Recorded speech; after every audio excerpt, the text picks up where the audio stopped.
Donc, un petit retour rapide sur Feren OS.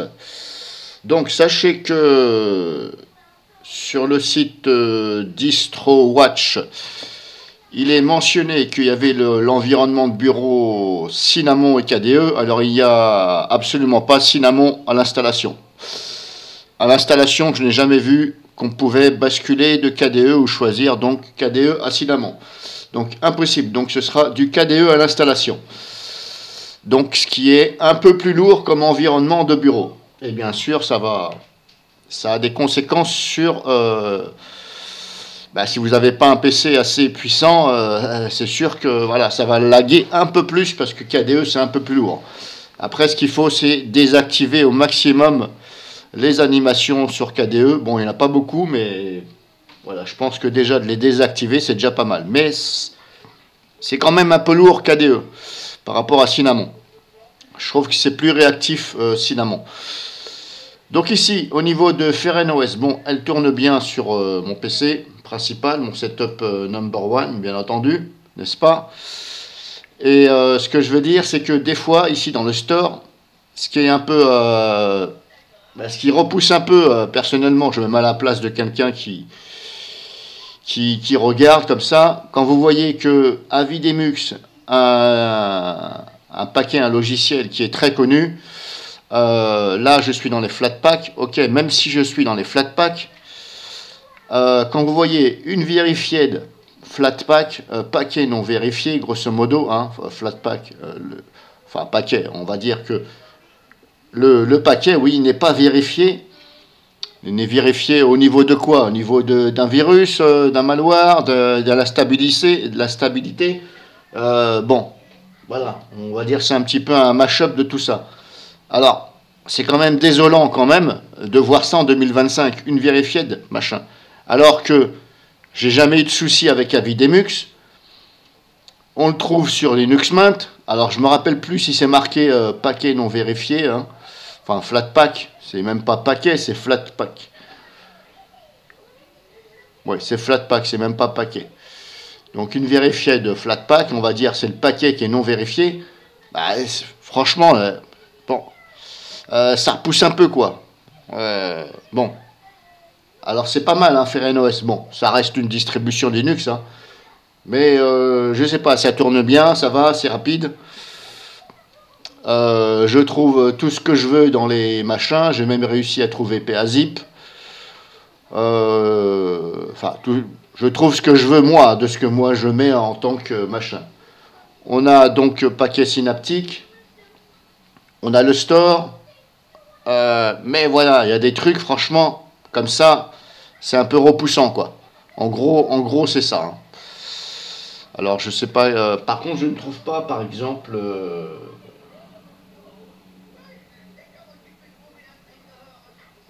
si je cherche GUFW, je ne l'ai pas. C'est un peu bizarre. UFW, GUFW, je ne le trouve pas. C'est le pare-feu, sauf que le G veut dire graphique. Je ne le trouve pas. C'est un peu bizarre. Je ne sais pas pourquoi. Est-ce que si je vais dans accessoires, outils système, je ne sais même pas si c'est dans outils système. Alors là, pareil.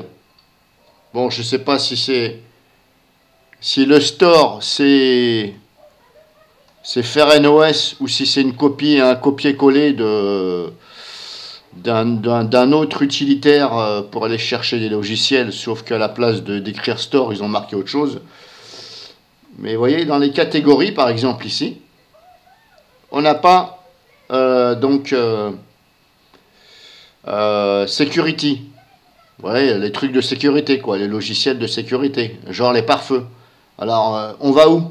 C'est dans quoi? C'est pas dans multimédia? Non, je pense plus que ce serait dans... Ok, ils ont mis toutes les applications, mais c'est bien gentil, toutes les applications, ça veut dire quoi? On l'a déjà ici, bon. Alors peut-être dans outils système, je me dis peut-être... là c'est pareil, il va pas trouver. Si je tape firewall, qu'est-ce qu'il me dit?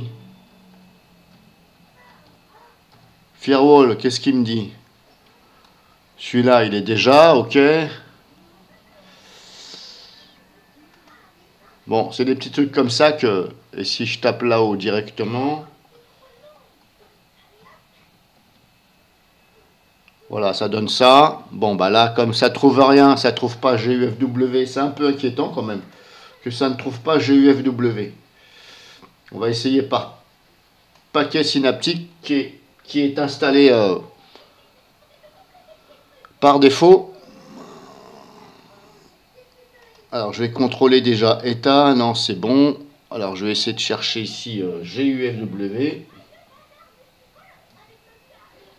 Là, pareil, ça ne le trouve pas. Je me demande pourquoi. Pourtant, je suis bel et bien connecté à Internet.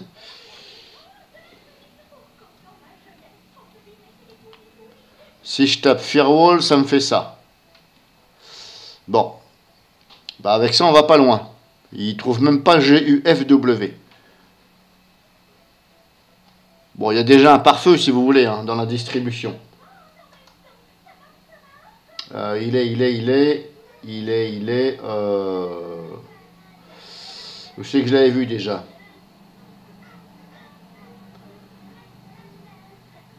Il est... Ah, bordel, je l'avais vu. Si, je crois qu'il faut aller là, pour le pare-feu. Il est là.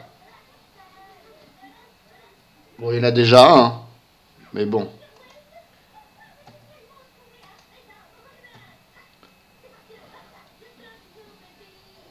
Par contre, là, je sais pas pourquoi. Vous avez vu, il me demande le mot de passe.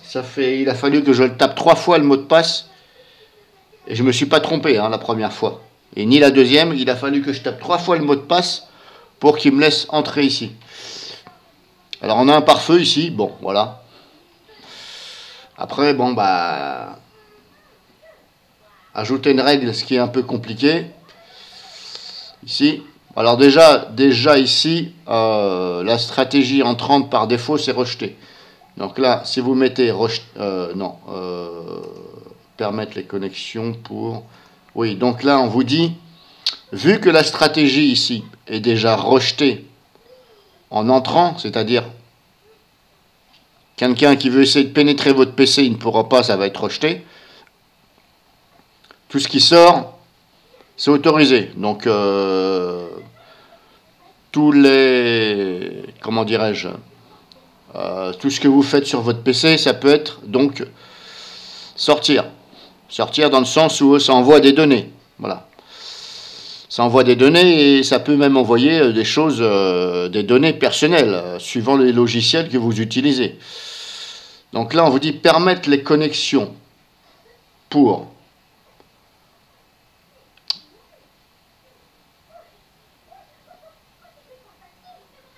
Donc permettre les connexions, ça veut dire au niveau de entrant, puisque là je suis sur rejeté. Donc ça veut dire permettre dans le sens entrée. Et là on a ça, mais il n'y a pas tout là-dedans. C'est ce que je reproche un peu sur les distributions Linux. On a des choses, mais il n'y a pas tout. Si je cherche par exemple... j'ai l'impression que ça, c'est un copier-coller de UFW, tout simplement. Sauf c'est l'interface qui change.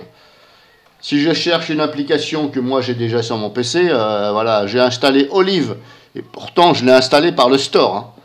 Donc, je l'ai installé par le store. Si vous cherchez ici PAZip, vous pouvez toujours chercher. Hein. Il n'y aura pas de PAZip. Donc, c'est un peu ce que je reproche à ces pare-feux qui ne sont pas terribles du tout. Hein. Bon, je dirais pas de la merde, mais bon, c'est limite de la merde, quoi. C'est pour ça que je vous conseille quand même d'installer OpenSnitch. C'est un pare-feu. Il est pas plus, il est pas plus compliqué. Disons que ça dépend comment vous l'utilisez, OpenSnitch. Si vous le laissez par défaut, ça réagit très bien. Et là, au moins, vous pouvez donc ajuster à votre guise chaque application qui va vouloir se connecter à Internet, puisque vous allez la retrouver dans l'historique. Et suivant la configuration que vous avez donnée au pare-feu, vous allez avoir une notification qui va vous alerter. Et là, vous pouvez dire, tiens, je bloque ou pas, définitivement machin. Ce qui veut dire que vous êtes plus protégé au niveau des données personnelles. Parce que on ne sait pas, hein, on ne sait pas ce que font le logiciel dans votre dos. Hein. Firefox déjà, ok, c'est un navigateur, mais lui, les données, vous inquiétez pas, ça envoie des données à Firefox. Hein. Même si soi-disant, non, on ne récupère pas vos données, ce n'est pas vrai. Ce n'est pas vrai. Ce n'est pas vrai. D'autant plus que c'est gratuit. Voilà, il faut bien qu'ils récupèrent des choses à droite et à gauche pour envoyer de la publicité dans vos mails, etc. et se faire un peu d'argent dessus. Ils revendent vos données. Hein. Si Firefox me dit non, on ne revend pas les données, je leur dis vous êtes des menteurs. Hein. Des gens vous travaillez gratuitement, oui c'est ça. Ouais. Genre moi aussi je me lève le matin et je vais travailler gratos pour... ouais c'est ça, oui. On peut faire des choses gratos pour contribuer un peu, mais bon, voilà. À moins que ce soit vraiment des gens qui contribuent, qui passent un petit peu de temps, bon, je veux bien admettre, voilà. Ils donnent un peu de leur temps, voilà. Mais comme je vous dis, on n'est pas, même sur Linux, on n'est pas à l'abri de ce qu'on voit. Hein. Même quand vous lisez une vidéo ou quoi que ce soit, qui vous dit que ça ne retransmet pas la vidéo? Voilà, bon, ça c'est sous parenthèse. Mais bon, grosso modo, c'est sous du bureau KDE. Oui, je vais dire que c'est une bonne distribution, on va dire oui. Hein, j'ai dit c'est un oui simple. Hein. Voilà, j'ai pas de couac. J'ai réussi à trouver des choses. Bon, malgré que je trouve pas GUFW, tout ça. Ça, je pense que ça peut s'installer en ligne de commande facilement. Parce qu'en fin de compte, FireNOS, c'est sur la base de... je crois de Ubuntu Linux Mint, je crois. Mais je trouve que c'est un peu dommage qu'on ne puisse pas avoir un bureau XFCE. Après, peut-être qu'on peut le mettre, mais à l'installation, moi, je n'ai absolument pas vu qu'on pouvait mettre, donc, choisir son bureau.